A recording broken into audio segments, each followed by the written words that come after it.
Bismillahirrahmanirrahim. Assalamualaikum warahmatullahi wabarakatuh. Bismillahirrahmanirrahim. Saya Arif Fahriansyah dari program studi Ilmu Al-Quran dan Tafsir. Di mana di sini video ini dibuat karena yaitu dalam pengerjaan ujian tengah semester mata kuliah Filsafat Islam. Baiklah. Soal pertama adalah mengenai perihal bahwasannya dikatakan filsafat Islam adalah copy paste dari filsafat Yunani. Jelaskan maksudnya. Jadi maksudnya ialah bahwasannya memang betul Muslim memang menerjemahkan akar-akar pemikiran dari teks-teks kuno Yunani. Tapi perlu diketahui bahwa ketika Muslim menerjemahkannya, di dalam pikiran mereka telah terdapat pandangan hidup dalam Islam atau yang kita sebut world view yang begitu teratur, rasional, dan mampu mengakomodasi pemikiran dalam teks-teks yang diterjemahkan tersebut. Jadi perlu digarisbawahi di sini dalam filsafat Islam tidak semerta-merta sekedar hanya copy paste dari filsafat Yunani. Karena tadi itu telah dikembangkan dengan pemikiran yang telah ada dalam Islam. Tapi kenapa mereka mengatakan copy paste? Nanti soal berikutnya akan menjawabnya. Tetapi walaupun tidak kita pungkiri bahwasanya jika dari sejarahnya memang betul kata filsafat itu sendiri berasal dari bahasa mereka, yaitu bahasa Yunani. Baiklah, lanjut ke soal yang kedua, yaitu mengenai perbedaan epistemologi dari filsafat Islam dan filsafat Barat. Jadi jika kita merujuk pada awal-awal terdahulu, jika secara umum maka filsafat memiliki 3 sub, yaitu pertama adalah jika kita gambarkan secara sederhana mengenai apa yang dipikirkan, yaitu ontologinya, dan bagaimana cara memikirkannya, yaitu epistemologinya, dan terakhir hasil pemikirannya adalah aksiologi.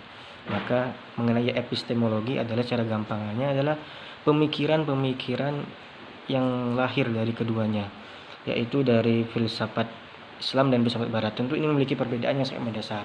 Pertama, filsafat Islam yang merupakan sumber pemikiran ilmiah Yunani hanya didasarkan pada hipotesis-hipotesis dan pendapat-pendapat, sedangkan Islam mengambil dari ilmu-ilmu Islam yang mendasarkan penyelidikan mereka atas dasar pengantaran dan percobaan. Yang kedua, orang-orang Yunani menganggap bahwa pengetahuan indrawi kedudukan lebih rendah daripada pengetahuan rasio. Jadi pengetahuan indrawi kurang dapat diandalkan, sehingga mereka tidak mendirikan laboratorium. Ilmuwan Muslim tetap mengandalkan pemikiran rasional, namun mereka melakukan pembuktian melalui pengamatan dan percobaan. Oleh sebab itu mereka mendirikan laboratorium. Yang ketiga, orang Yunani hanya berpikir secara deduktif. Kaum muslimin diajari oleh Al-Quran supaya berpikir induktif dengan perintah dengan memperhatikan alam sekitarnya. Selanjutnya adalah perbedaannya, ilmu Yunani hanya sekedar sekumpulan informasi. Berbeda dengan Islam, ilmu kaum muslimin merupakan keseluruhan pengetahuan yang berdasarkan hukum dan teori. Selanjutnya, Yunani dalam jangka waktu 12 abad hanya melahirkan beberapa gelintir ilmuwan saja. Sebaliknya, sedangkan Islam hanya dengan 6 atau 7 abad saja telah melahirkan ribuan ilmuwan besar dari menjadi peletak dasar ilmu-ilmu modern. Selanjutnya, Yunani hanya meninggalkan beberapa buah buku bernilai, sedangkan Islam telah meninggalkan beberapa ribuan karya tulis besar yang menjadi standar kajian ilmuwan Eropa di perguruan tinggi universitas mereka sampai kini. Jadi itulah beberapa perbedaan yang sangat signifikan mengenai epistemologi dari filsafat Islam dan filsafat Barat. Selanjutnya adalah pertanyaan yang ketiga, yaitu mengenai kenapa para orientalis demikian rupanya mencari argumentasi bahwasannya mengklaim filsafat Islam hanyalah copy paste dari filsafat Yunani.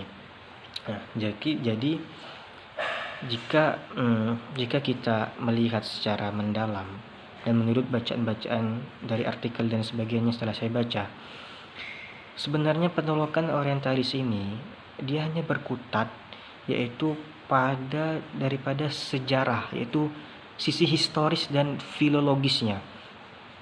Karena apa? Karena mereka terpaku dengan dasar dari akar kata filsafat itu sendiri, yaitu berasal dari bahasa Yunani. Nah, dan mereka mengabaikan aspek mendasar mengenai filsafat itu sendiri, sehingga mereka gagal menemukan adanya filsafat Islam.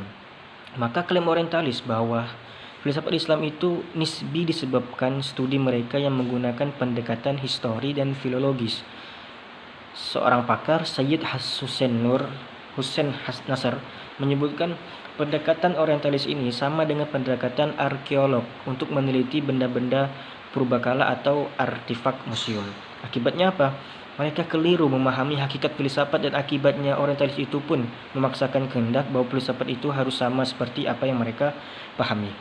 Ini tidak ada filsafat kecuali berasal dari Yunani. Secara prinsip, Al-Kindi misalkan, dia menjelaskan bahwa yang dimaksud filsafat itu mempelajari hakikat segala sesuatu dengan tujuan untuk memahami kebenaran dan agar terhindar dari kekeliruan. Bandingkan dengan filsafat yang dipahami kebanyakan pembela orientalis, mereka mengatakan bahwa filsafat itu mencari kebenaran. Berbalik dari Islam. Dalam Islam, kebenaran itu sudah sangat jelas dan tampak ada dalam kesadaran kita.